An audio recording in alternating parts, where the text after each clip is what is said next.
오늘의 뜬 뉴스 살펴봅니다. 시사평론가 김정배 씨, 안녕하세요. 네, 안녕하세요. 새누리당이 인사청문회 제도 개선 태스크포스까지 꾸렸는데, 근데 네. 국회 선진화법 때문에 뭐 야당이 반대하면 이게 되지도 않지 않습니까? 근데 정말 제도 개선 하려고 하는 걸까요? 아니면 지금 장관들 청문회 앞두고 무슨 배경이 있다고 봐야 됩니까? 분위기 잡기라고 봐야 될 것 같은데요. 분위기 잡기. 네, 결론부터 말씀을 드리면 그 제도 개선 TF 구성할 이유가 없어요. 왜냐하면 이미 국회에 인사청문회법 개정안이 31건이나 지금 발의가 돼서 계류되어 있는 상태입니다. 예.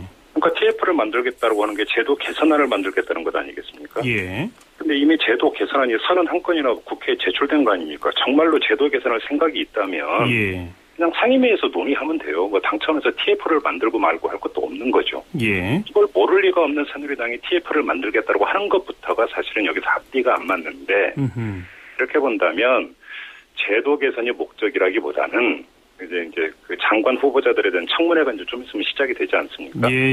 이 분위기를 누그러뜨리고 청문회 무사 통과하기 위해서 분위기 잡기용이다.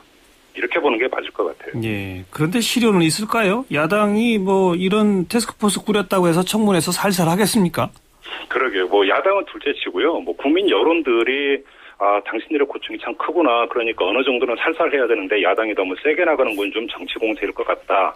이런 식으로 여론이 새누리당이나 청와대에 호의적으로 과연 움직일까? 예. 별로 그럴 것 같지가 않습니다. 예. 왜냐하면 예. 아직 본격적으로 검증 국면에 들어가지도 않았는데 지금까지 장관 후보자들에 대해서 언론 보도를 통해서 나왔던 것만 보더라도 혀를 끌끌 차게 만드는 사람이 한둘이 아니지 않습니까? 그렇죠. 이런 상태에서 인사청문회 제도가 문제가 있다고 이야기를 해서 예. 과연 국민 여론을 움직일 수 있을까?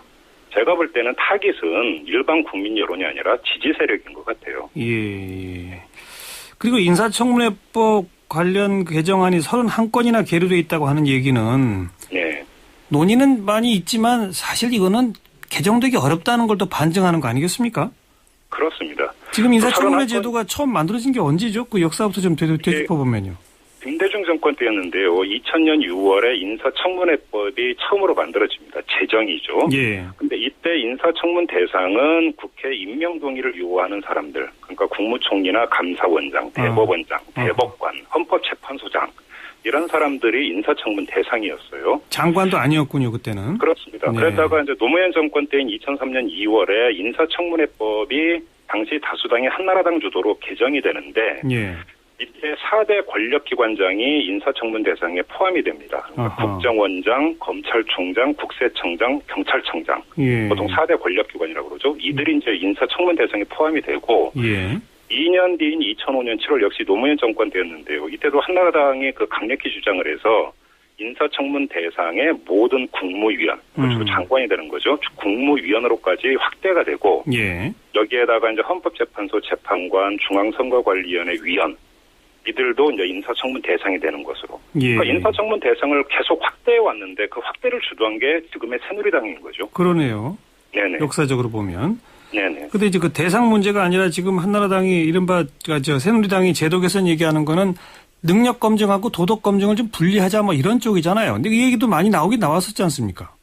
제가 이제 좀 전에 31건 인사청문회법 개정안이 계류됐다고 말씀을 드렸는데 이 31건 개정안 중에는 새누리당 의원들이 낸 개정안이 다수 있는데 여기에도 바로 이런 게 다 들어가 있어요. 예를 들어서 윤명희 의원이 올해 5월에 낸 개정안 보면은 소위에서 먼저 비공개로 도덕성 검증을 하고 여기서 통과되면 그다음에 업무 능력하는 이 본검증에 들어가자고 이런 내용의 개정안도 이미 내놓았죠. 예. 그런데 문제는 이 도덕성 검증을 예를 들어서 국회가 안 하면 제가 볼 때 그걸 반대할 이유는 없다고 생각합니다. 다만 국회에서 안 하거나 비공개로 하는 게 도덕성 검증을 소홀히 하는 것으로 가면 안 된다. 이거는 국민적 공감대 아니겠습니까?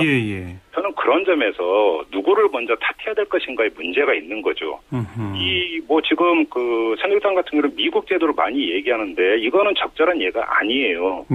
많이 보도가 됐기 때문에 우리 청취자 여러분들도 많이 아실 거라고 생각하지만 이 백악관에서 사전에 도덕성 검증을 어마어마하게 엄격하게 하거든요. 보통 2-3달이 걸립니다. 그렇죠. 그래서 이제 미국 대통령 법률보좌관실이 주도가 돼서 연방수사국, 국세청, 정부윤리실 거의 모든 기관이 총동원돼가지고 233개 항목을 사전 검증을 하는 거죠.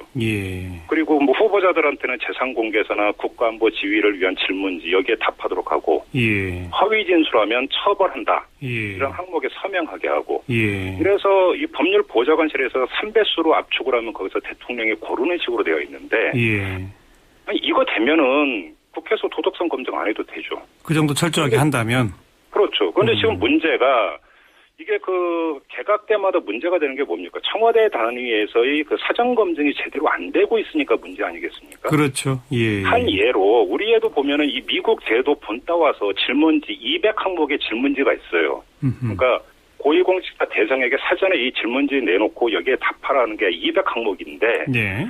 요번에도 그러니까 나왔는데 지금 문제가 되고 있는 일부 장관 후보자들의 질문지만 제대로 받았어도 사전에 걸러진다라고 하는 것들이 이미 다 나온 얘기예요. 예. 그러면 사전에 200항목의 질문지는 한번 받아봤는지 청와대에서 예. 저는 이거부터 한번 좀 검증을 해봤으면 좋겠어요. 그 질문지에 뭐 받긴 받았는데 거짓말로 답한 거를 검증을 못했다. 이건 또 사실 안 받은 거랑 똑같은 거 아닙니까? 그건 말이 안 되는 거죠, 사실. 예. 그러면 그 요식 절차밖에 안 되는 거니까요. 예. 미국은 그렇게 사전에 도덕성 검증을 철저하게 할 뿐만 아니라 야당이 반대하면 사실 지명도 안 하는 또 그런 그 사전 협의 과정이 또 있죠. 이게 백악관 주도로 이제 그 사전에 검증을 하지만 또 다음 단계에서 상원 소관 상임위가 다시 또 여기에 붙어요. 예. 그래서 재산 등을 또 재점검을 하죠. 그러니까 업무 능력을 주되게 하는 청문회가 이루어지기 전에 상원 소관회가 또 여기서 붙어갖고 그 점검을 하기 때문에 예. 사전 단계에서 상원 소관 상임위원회가 같이 합류해서 검증한다는 건 뭡니까? 인사 과정에서 인재 발탁 과정에서 의회와 협조를 한다는 거잖아요. 특히 야당과 협조도 한다. 예. 그렇죠. 예. 그런데 지금 이게 되고 있는 다 대부분의 깜짝 인사에다가 탑다운 방식이라는 거 아닙니까? 그렇죠. 대통령이 찍어서 이 사람 했으면 좋겠다. 알아봐라. 이렇게 가고 심지어 집권 여당도 누가 되는지를 모른다는 거 아닙니까? 알겠습니다. 네네. 인사청문회가 이제 곧 열리게 될 텐데 인사청문회 제도 개선 태스크포스가 뉴스를 탈 날은 며칠 안 남았다고 생각이 되는군요. 일단 인사청문회 열리면 인사청문회도 또 관심이 다 쏠리지 않겠나 싶어요. 그렇습니다. 말씀 잘 들었습니다. 고맙습니다. 시사평론가 김종배 씨였습니다.